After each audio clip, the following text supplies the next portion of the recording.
Firstly, I'd like to pay tribute to the land which we gather, which is the Turrbal and the Yagara people and the elders that walk before us and those who still walk amongst us. It's a pleasure to be here with you today. Looking forward to being part of your festival. Well, I'm a Mununjali man, which is Beaudesert. We're part of the Bunjalung Nation. My grandmother was Mununjali, and on my father's side was Quandamuka from Stradbroke Island. But we were living in Brisbane in the 70s, and then all of a sudden we moved to Beaudesert in the mid-70s, and I met my grandmother, which I didn't know was my grandmother at the time, an Aboriginal lady, which we didn't know what was going on. And but we grew up as Mununjalis in Beaudesert, and we certainly knew the power and the impact of poverty, that's for sure, and social dislocation in Beaudesert. It was it still is a conservative country town, and we certainly knew about the confines of that growing up. My mum came from a family of 14, so we've had a big family, grow up with uncles, aunties and cousins. Half the mum's family lived in the same street, so we grew up with all our cousins, which was those treasures you can't put a price on. That was great.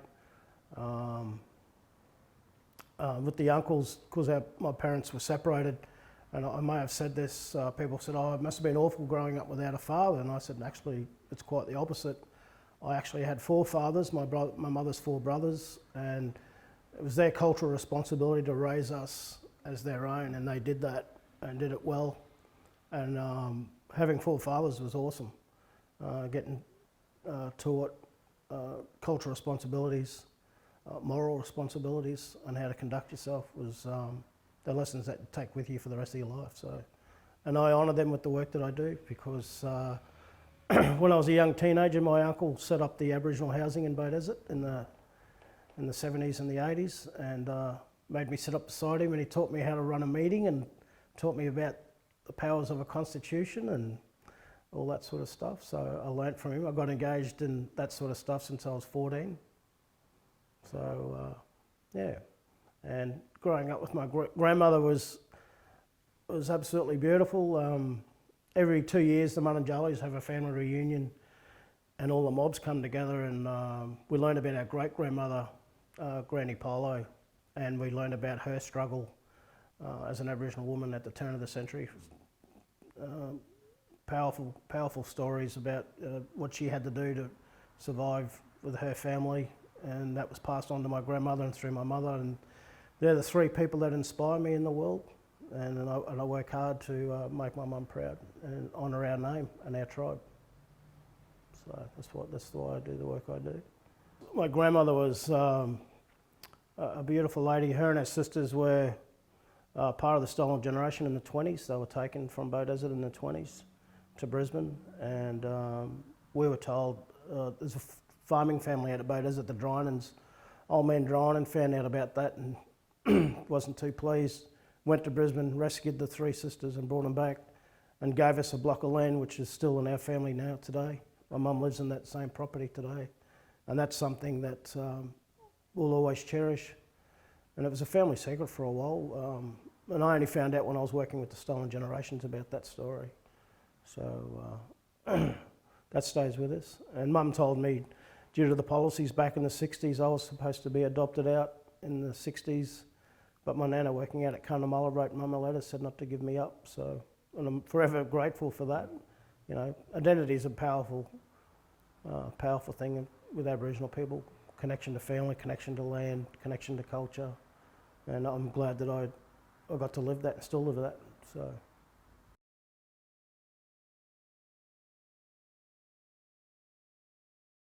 For us, it's family. There's something we've been brought up with. We were taught about the power of family and connectiveness, social cohesion amongst our family, even though there was, as I said, out at Beaudesert it wasn't always easy because there were cultural boundaries in the town. We knew them.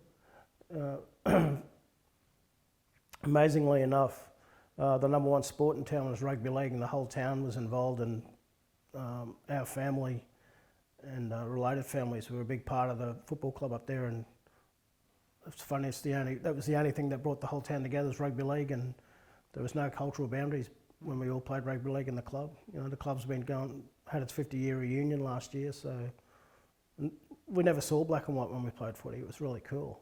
But we saw black and white when we played other teams from other towns in the Gold Coast. That was raised, the racism raised its head through those games.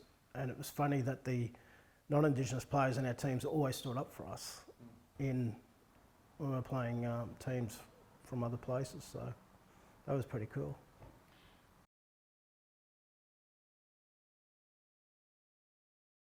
Both my grandmothers always had a book in front of me. And no internet in the 70s, so you had books. So we read a lot of books. On my my dad's side, we read a lot of, I don't know if you remember the old hard book cartoon books on Jesus and Christianity. We grew up reading those. So, Dad always had a newspaper, and we'd do crosswords together, and we'd read, and they realised that I was a little bit different than other kids.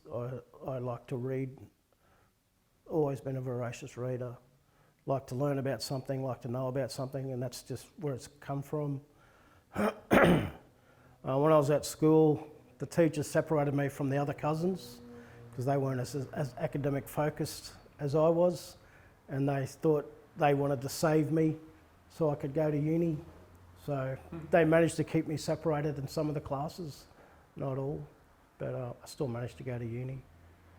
I actually wanted to be a pilot because as a kid in primary school I read every Biggles book that you could find, and anything on planes I read about, and until I realised I had a horrible fear of heights.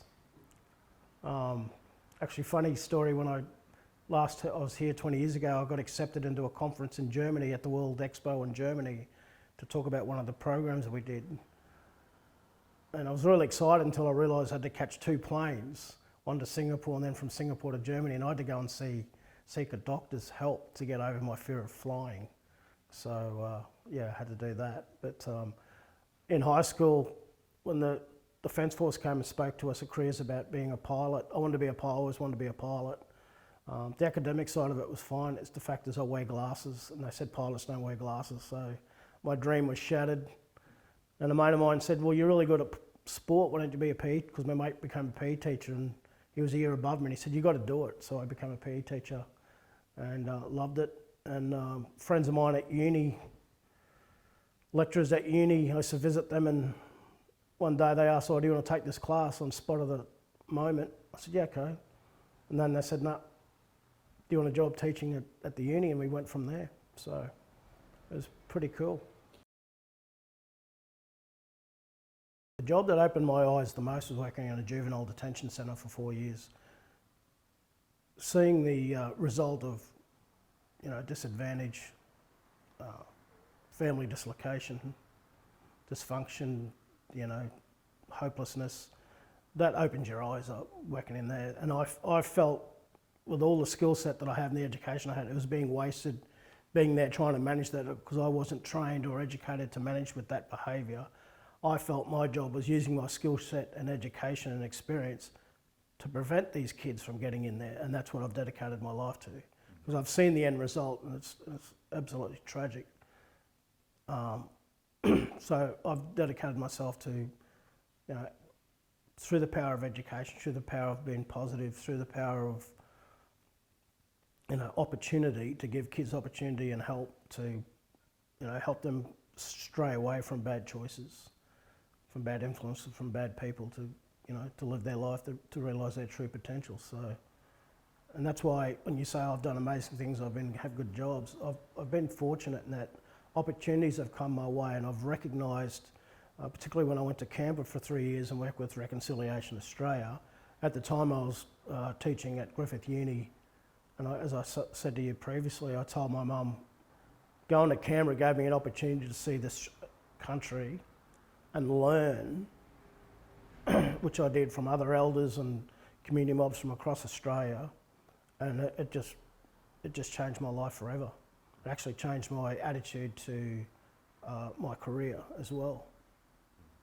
And coming back home, I'm using that experience and that expertise to influence positive change.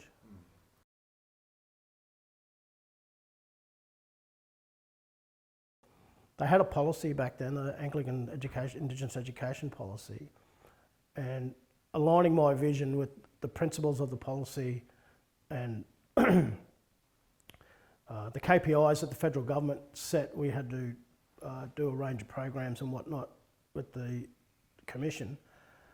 And the first program that we come up with, because our schools were so geographically spread over 8 different traditional countries, I said, what a wonderful way to connect with our people individually is bring in the Adopter Elder program. And that was, in my opinion, that was the jewel in the crown, because to find 12 elders in these areas that were A, not political, B, willing to be a part of something that we thought was special, and also wanting to do something on a continuous basis with the kids.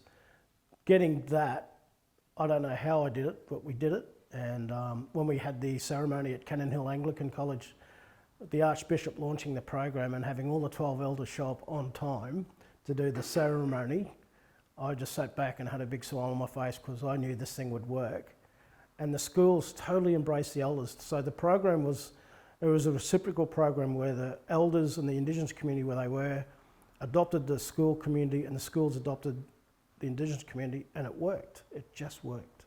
So these elders were treated like rock stars by the kids and the staff because they were telling stories, traditional stories, growing up stories of them when they were growing up that are so priceless that aren't really captured today. And these kids couldn't get enough of these elders.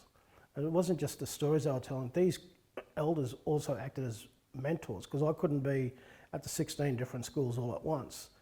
So the elders weren't stopgaps, but they were there, you know, in the interim, supporting the kids morally, culturally, and just being there for them, and it really helped them. It was such a great program.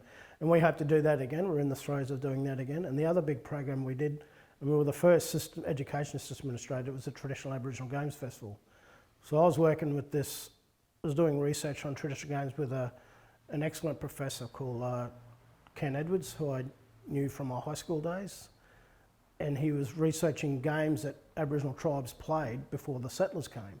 A lot of them were cultural initiation games or participation games. All the games were games played by tribes, which taught an aspect of life in Aboriginal tribes. So what we did, we took games, modified them for school settings, made them safer because some of the games were just, you couldn't play, they were so dangerous. But we modified them, put them in a school context, made sure that they were safe, and we had festivals, and we couldn't get enough. And now I know that program is a national program in the Australian Sports Commission. So we're pretty chuffed about that.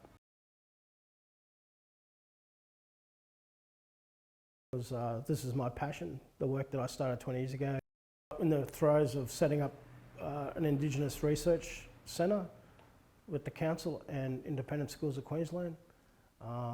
We've done a framework for it. We're just now going to do that. So we're going to involve all our schools, and this is an idea I came up with going, I know on every school there's an academic in a school everywhere we go, and Indigenous education is so important to us in terms of closing the gap. It's a key pillar actually, and I believe that if we can identify the key learnings in Indigenous education, the missing data, the missing evidence that we require to improve Indigenous education would help us go a long way to improve life for Indigenous kids. Providing opportunities is a big thing.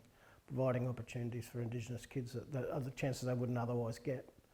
So working with the schools, let the schools have their own identity, of course, but and doing their own things in the Indigenous space, but you know, certainly tapping in with the experience that I bring will help them realise their dreams, their strategies, their policies, their own vision. So, and working with the Anglicans, they are passionate about Indigenous education, which makes it easier for me too. So I'm really happy to be back.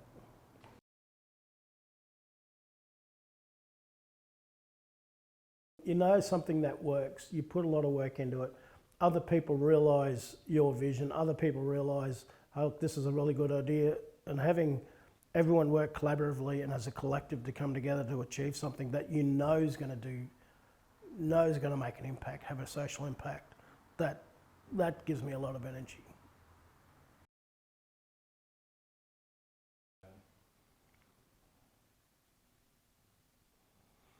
Oh, my nana was an old country girl.